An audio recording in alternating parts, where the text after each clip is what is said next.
Hi guys, and welcome again to the channel. I was recently browsing through the wonderful interconnectivity of the www.worldwideweb.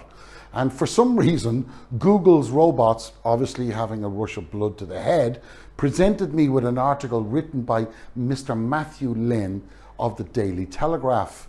Now, I decided in my own moment of madness, I may add, to read his article in an effort to understand why is he so furious and bewildered about the NHS staff receiving an apparently, in his eyes, mind-blowing, ridiculous increase of 3% in their pay packets. Following perhaps, let's all remember, the worst 17 months they have ever faced, ever dared to think they'd face, didn't even know it was possible. So let's get to it, shall we?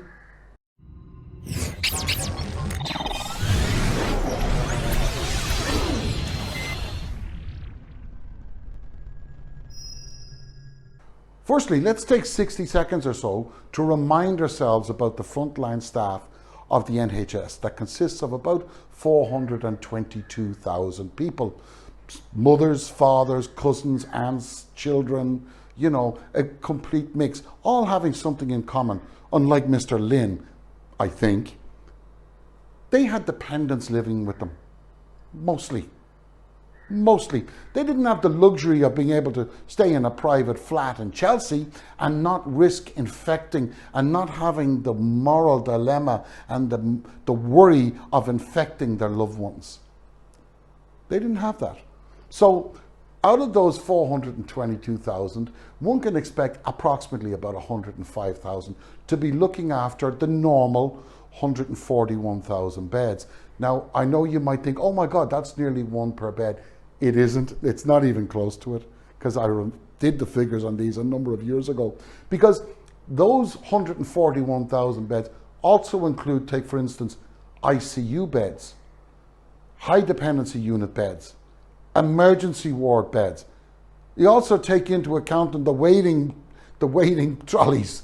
They take into account the staff numbers, take into account dentists, trainee doctors, trainee nurses, even consultants. All of those figures are in there to skew things a little bit. So, but before you think, no, maybe it's not that bad, right now, at the time in 2019, they were running at about 2.4 patients per nurse. That was about the rule of thumb. That was before COVID, okay? That was before COVID. That 2.4, the figures aren't out, but I've done some stats on it, some number crunching. I think we're going to find out that those numbers were in around 7.5 to maybe 8.25 per nurse.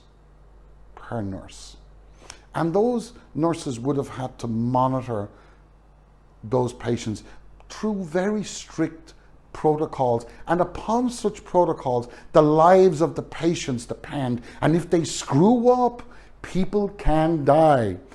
If he screws up, he goes backspace and types it again. And it's really that simple. The contrast is that stark. So this group of frontliners have seen many deaths of people that they naturally would have formed a bond with, dying every hour, every day, every week, month in, month out, for more than a year, with hundreds and thousands of heartbreaking phone calls given to the receiver, that the most devastating news they're ever going to get. And these staff have to make these calls constantly. I mean, there was no exception to getting a call worse than your father's dead, your mother's dead. You know, it's horrible. So that's the background. So this bloke Lynn is complaining about the extra 1.68 billion that represents just 0.05% of the UK's GDP. But now, let's get things into some sort of perspective, as he called for in his article. You know, that's their job. Let's get things into perspective. Well, let's bloody well do that, shall we? And let's look at the Conservative government that the Telegraph are kind of pally with, their Brexiteer mates. Let's take a look at that, shall we? Let's take a look at Westminster. Doesn't open 50% of the time. It's only got one shift, and it cost 560 million per year. One building. 560 million. If it was open 24 hours, it'd cost about 2.2 billion. So if they were to do the same amount of work as the NHS does for the people, you'd quadruple what they're spending. Of course, they'd get overtime. Yeah? You know. And 40% of those costs, they're attributable directly to the MPs and House of Lord members' salaries and expenses. 40% of that money is going straight that way. You know. So let's move on a little bit. I'm going to take a look at this Mr. Lynn. You know, maybe he knows a bit about this and he'd know about struggling financially. Nah, these buggers had two careers. One being a financial journalist and columnist. Are you ready for this, guys? For the Sunday Times, for Bloomberg, for the Spectator, in the UK and Australia, in the Daily Telegraph and in Money Week. And they're the only ones that I've found. And that's within the last week, by the way. And he's authored 7 books. This Insecurity or Unsecurity, I can't remember. The Watchman, and quite a good series of books called the Death Force series. Along with another one he penned under another name of James Harland. I won't forget that because it's Harland and Wolff. Now, he also did the autobiography for, or the biography rather, for Branson. Okay, no problem dealing with Branson. And we'll get back to that one in a minute. And in just the last couple of weeks, he's published articles on mostly Brexit and the NHS. And here they are, okay? How can we suddenly afford 3% of pay rise for the NHS? Daily Telegraph. Boris' Brexit deal isn't worth sacrificing Northern Ireland for the... Did that one for the Spectator. And here's the thing. I checked up his articles on Northern Ireland, the amount of times he's been there. I couldn't find any reference. Maybe he has, but I certainly couldn't find any reference. And then he had a horrible one. The worst one he's done, he just did it a few days ago, where he stood on the misery and hardship and graves of some of the Germans who died in those horrible floods. When he said, Merkel's flood chaos smashes the myth of Teutonic efficiency. I mean, where does this guy get off?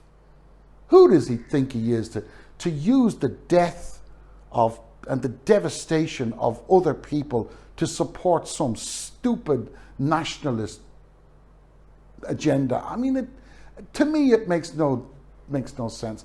But then he goes on to say, Branson and Bezos in praise of the billionaire space race. And he was praising it. Absolutely he was praising it. Praising Branson and Bezos. Praising Branson, yeah. When the CEO of Virgin, just less than 12 months ago, went to the British government and asked for £7.5 billion on behalf of all the airlines. They wanted £1 billion. When he wrote his article on that, did he ridicule it? Did he say, no, your private company, you've got to stand up on your own 2 feet? Did he? Hell. He did no such thing. He was a professional sitter on the fence. But for £2.35, well, that one he got off the fence.